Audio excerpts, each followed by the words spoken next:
The views and opinions expressed on any program are those of the producers and/or the persons appearing on the program, and do not necessarily reflect the views and opinions of FRC Media, Bristol Community College, or the City of Fall River.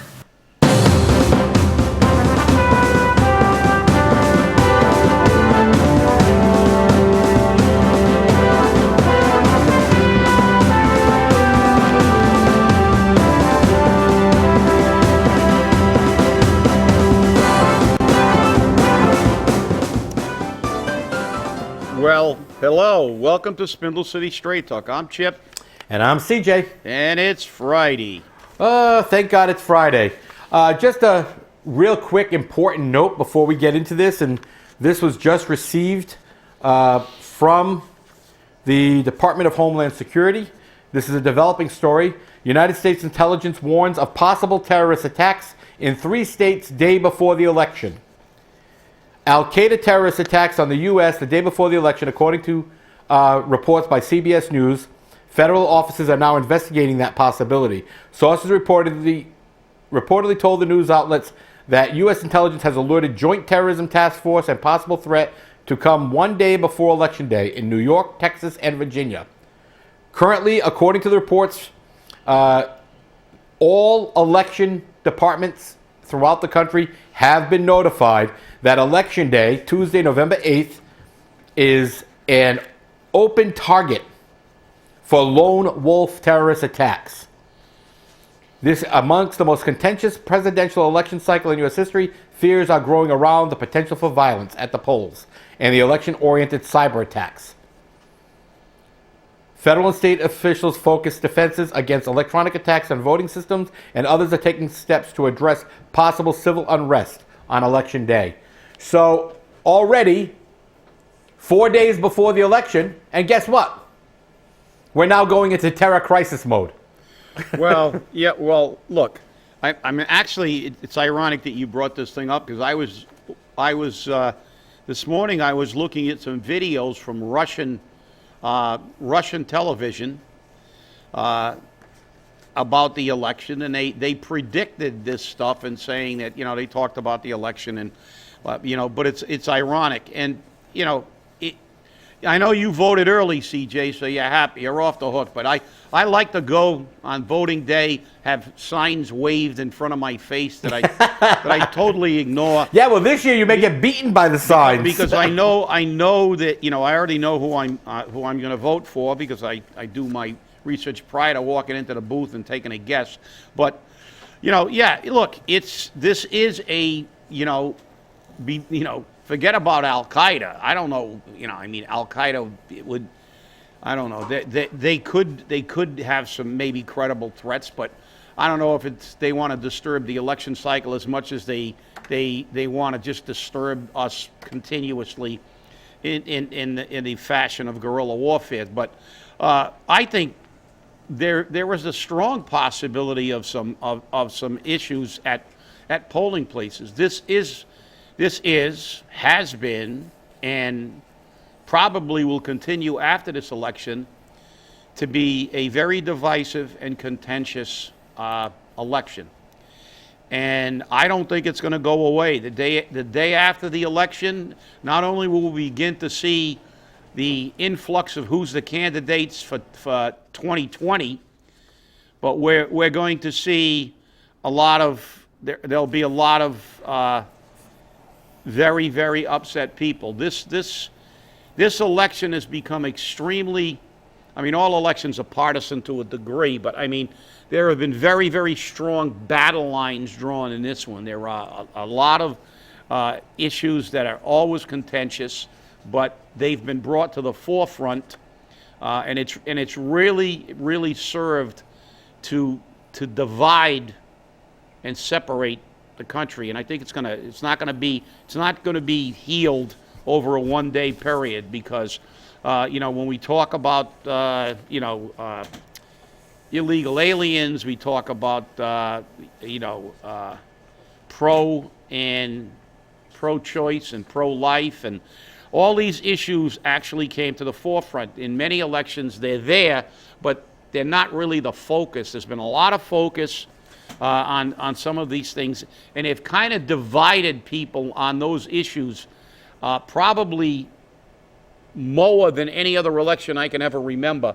And that kind of stuff doesn't go away. You know the old adage when they told you never argue over religion and politics. Well, this election's been nothing but arguing over religion and politics. So, I think these things are credible, and there's not much we can do except do the business of this country. Go on with your life and go to the polls, and hopefully there's going to be that their intelligence is accurate and they kind of know where these things are going to happen. Help! I'm being invaded by a Portuguese terrorist. I have one right here. Well, if we start hearing, they talked about Texas. If we start hearing, remember the Alamo. We're in trouble. And that's the thing. The thing is, it's and a lot of people, they saw the movie, but a lot of people don't realize the real reason that the rift between Mexico and the Texans. The reason for the Alamo was not because they wanted to separate from Mexico. They did for one reason. Slavery was outlawed in Mexico. Yeah. There was no slavery in long before the United States abolished slavery. Mexico had no slavery, and the reason that the Texans wanted to get away from the Mexicans is they wanted to have slaves, and that's a reality. So a little vignette from history that a lot of people don't know, but that was a major factor in that rift. Well, it's interesting because, as you know, Fall River is always above and beyond any reproach or any idea of law. We have a corporate counsel that can't even follow the law and answer things appropriately. So why should anyone else? So I got a few pictures here I want to show our viewers. This is a book that is kept in the city clerk's office. Now, the open meeting law was under 39 prior to this, but that was repealed in 2010. But since then, this book is still being used. Now, in this, every single person, as you're seeing on the screen, that gets a position on any board, elected, appointed, or otherwise, they have to sign in and say what their job is. For instance, on December 2nd of last year, at the top of this picture, you'll see Joe Menard signed in for the Greater Fall River Vocational School District Committee. Ooh, another political hack getting another paycheck. Yeah, even after she's retired. Add that one to the one she got from BCC, and now her consulting position here. I mean, they just never stopped. They never stopped raping the taxpayer. No, they don't. So I'm going to go down to the beginning of this year. On January 13th, we have somebody who was appointed to the Assistant Corporate Counsel. That was Sarah. She's no longer with us. And then on January 15th, we had what looks like Benjamin Mello was appointed to administration of something. You can barely read these things. Well, Marilyn Roderick. Okay? They never go away. They never go away. They just never go away. She's a library trustee. But let's get to the next picture, because here's where the more interesting stuff is taking place. Number one, this is a permanent document. Now, we've spoken about how documents, when you make an error, you put a single line through it. Remember that, Chip? Yep. We talked about that. Well, here's the funny part about it. I want you to take a peek at this, specifically the position which says BD of police. Notice that whatever was there was whited out and then written on. This is no longer an official document. It's uttered. It's not. Right. And look who signed up right next to there. Yeah. Former city councilor, current charter commissioner, Michael Mayoza. As a matter of fact, he's chairman of the charter commission. Then you've got Bentley for the redevelopment authority, a name that you can't read for the housing authority, Paul Canton, Canton's Clunkers, zoning board of appeals. Now here's the funny thing. Kristen Cantera Oliveira, Fall River Historical District Commission. That was on September 27th. Dave Machado to the Retirement Board. Richie Pelletier to Historic District Commission. Richard Mancini, Historic Commission, etc., etc. And then when we go to the next lovely picture. There's one here that sticks right in my eyeball here. August 12th, 16. I'm looking at Marky Tibitot, Fire Commissioner. Right. Now, you know, Mark Tibitot was always a political hack, still is. And I find it ironic that he's appointed to Fire Commissioner. I guess he moved back from Arizona because he lives in Arizona for, during the winter. Well, that's during the winter. He still could be a Fall River resident. Well, I mean, if you're a fire committee, although they're advisory now. But see, it's just, look, it's always someone, all these things are all people who are in politically and who are, they'll do what they're told. And this is the problem with Fall River. And the police board, and I see another whiteout on the Watuppa board. Yep. Water board. The first thing they told us when we became officers in the fire department as a lieutenant, because you have to keep a log similar to this with runs and stuff. First thing they did, and actually the captain I had used to be a bookkeeper, so he was very, very, very judicious about that. He said, look, this is a legal record. You may have to take this into court, and it will be presented as evidence, because there are synopses of the fires, there are records of who went where and when, your arrival time, the time of the alarm. There are things in that particular log, just as this, who knows, someone could want the information. You can't white anything out. You can't white things out. You can't rip pages out. As I said, you do it the correct way. You put a line through it, and you initial it. And then it's and it has to be legible. That's right. Because then it's a legal record. Because once you put whiteout on it, the document becomes inadmissible. Because, as a matter of fact, I really have to laugh this. I'm gonna decide. When they tried to screw me for my district chief's job because of my union activities, I was number one on the list. And when they called for the list, in order to delay it longer to make me, because they didn't want to make me and let the list run out, they whited out a name that was on the list. And lo and behold, when the fire commissioners, who didn't want to make me because of my union activity, saw that, they said, we can't use this document. There's a whiteout on this document. We're not sure of this document being accurate. We're not sure if this document, we can't use this document. And there was a big hubbub about going back to civil service, and it ultimately got resolved. They did delay it long enough to create a big deal, but then the fire commissioner, when she was cross-examined by my lawyer, admitted they worked in collusion intentionally to screw me, and they did it on purpose. They opened a letter in a senator's office that was sent to the fire commissioner so they could say, well, it's been opened and it is white out on it, so we don't know if this list has been tampered with. So guess what? This book is no longer admissible. Well, it's not admissible for a lot of reasons. Yeah, and under the law, that's just the beginning. That's just the beginning. That's just the beginning. And under the law, this is called uttering.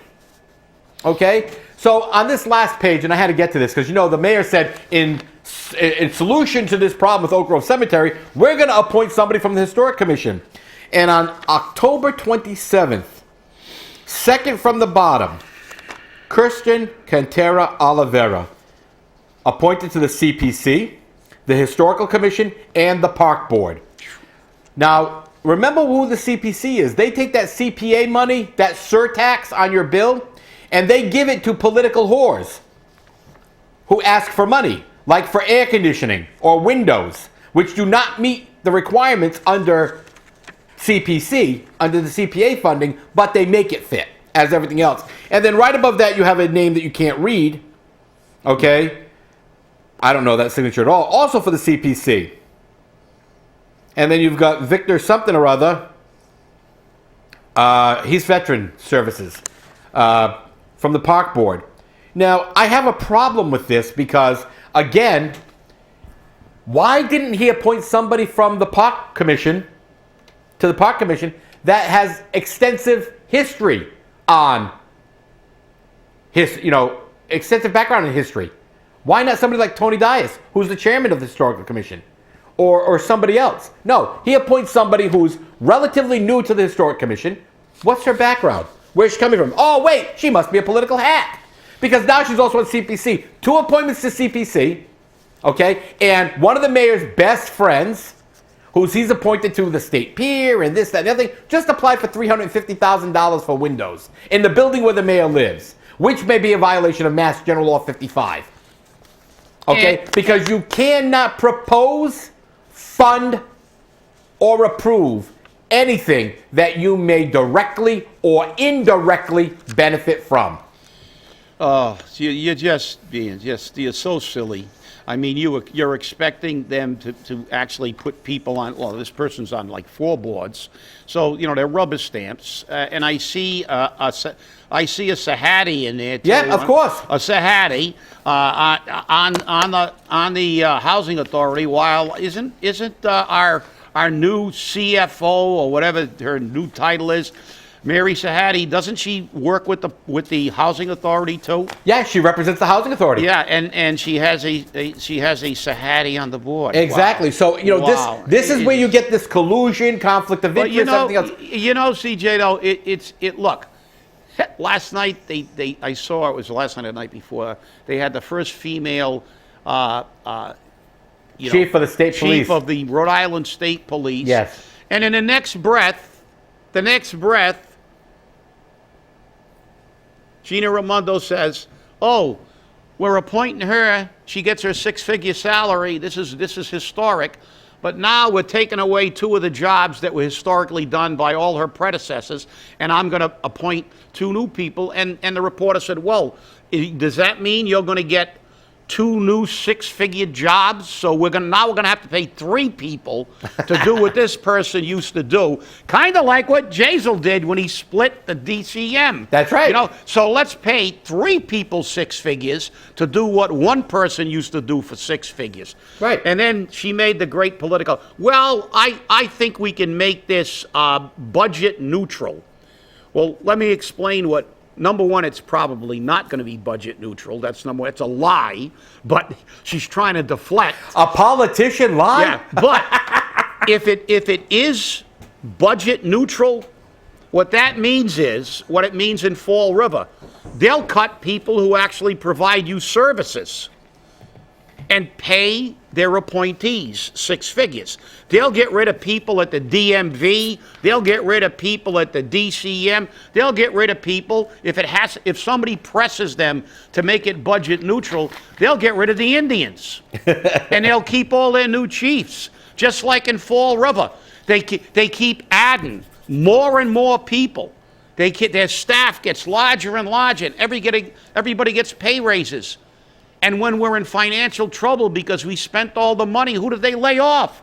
Fire, police, DCM workers, somebody that does work.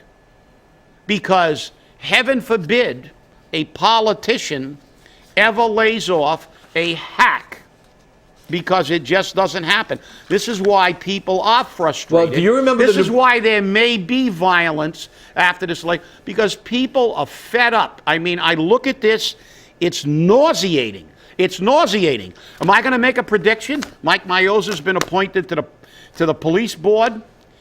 Next thing, when Dave Sullivan retires, and Kathy Ann gets rewarded for her tenure lying and misrepresenting fact in front of the city council and never giving a figure that she couldn't revise at the next meeting, she's going to go from her $14,000 a year city council job to her $120,000 a year city administrator job to her $165,000 a year housing authority job, and then she's going to retire and give everybody in the city and every taxpayer the big fat middle finger. That's and right. laugh all the way to the bank when she cashes her big fat pension check that she only had to work about 5 or 6 years for. Before we get into that, though, I want to go back to that book for a little bit, because I'm going to show our viewers something, and I'm going to highlight it a little bit. Here's the law which governs what the city is doing. Law. This is the law that went into effect in 2010,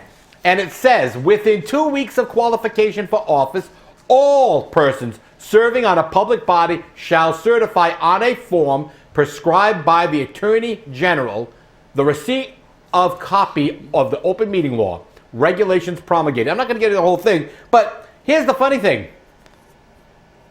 Here's the form. Certificate of receipt of open meeting law materials. They have to print their name, their office, and the date. And then at the bottom, they sign their name of the public body, and the date. And right at the bottom, right there, as you can see, people, pursuant to General Law, Chapter 30A, Section 20, Sub H, an executed copy of this certificate shall be retained according to the relevant records retention schedule by the appointed authority, city or town clerk, or the executive director, or other appropriate administrator of a state or regional body or their designee. This isn't an option. This is not an option. They must do this. And guess what? We don't. We put it in a book. So now, why should anyone care? Again, Fall River, we don't have to worry about the law. We don't have to worry about the law at all because we're Fall River. Why should anyone care what the law says?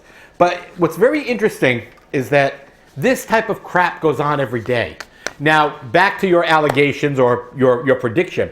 Those are actual allegations that our tip lines have received. That Mike Mioza was appointed to the police board. And again, these are unconfirmed rumors, allegations. In order to maintain the status quo of the power and authority of the mayor in the new charter, which we've been seeing all throughout this entire process of the Charter Commission. Okay, that there are no significant changes except changes to restrict and remove the rights of the citizens.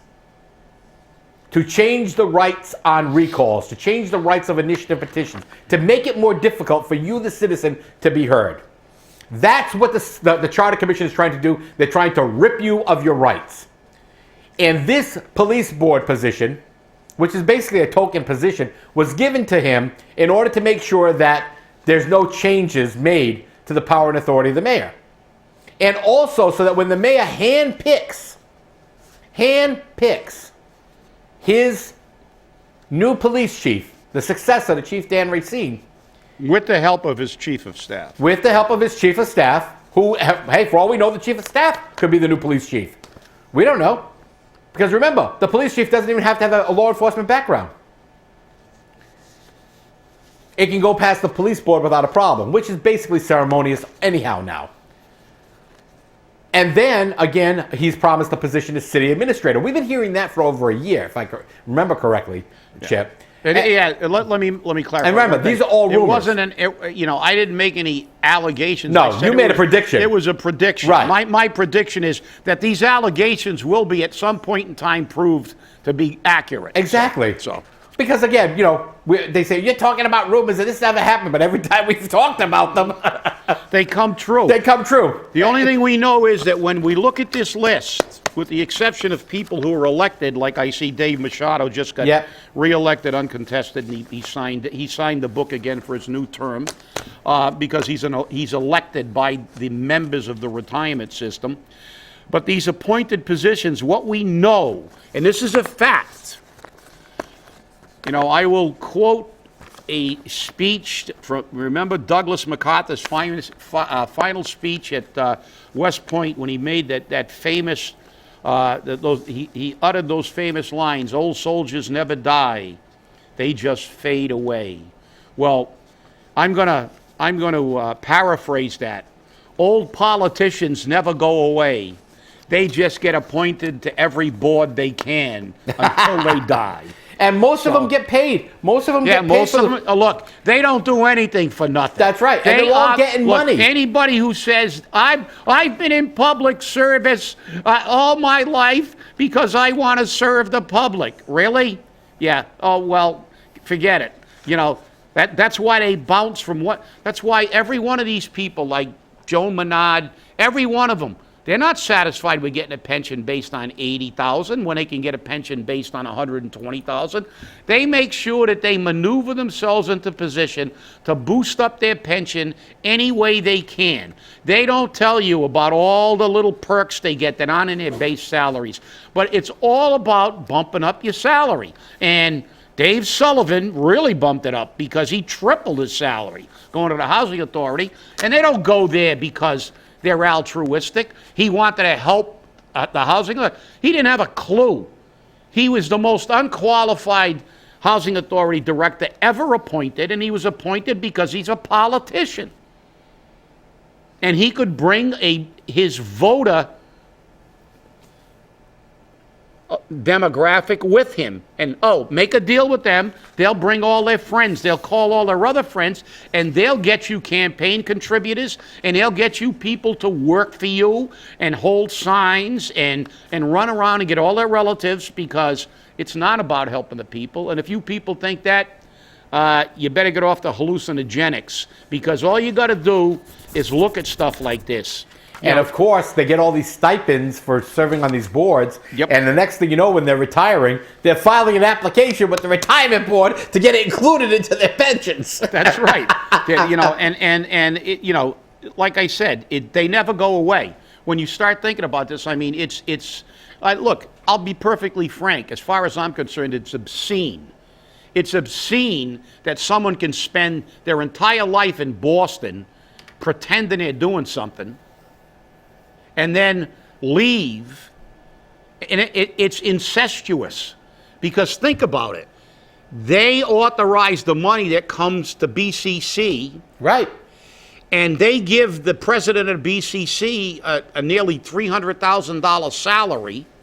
And then when they leave their job, they get a nice big job at BCC, just like Eddie Lambert. When Eddie Lambert was the mayor, if we had to change the light bulbs, he'd commission a study by the Center of Policy Analysis at UMass Dartmouth.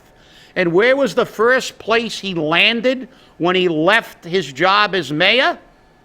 God, UMass Dartmouth. And he stayed there until he could maneuver himself a position into the state. And then he got then after we had the incident at the pool, and he was involved, he was part of that, the hierarchy. Now he's maneuvered himself into the educational system where the real money is.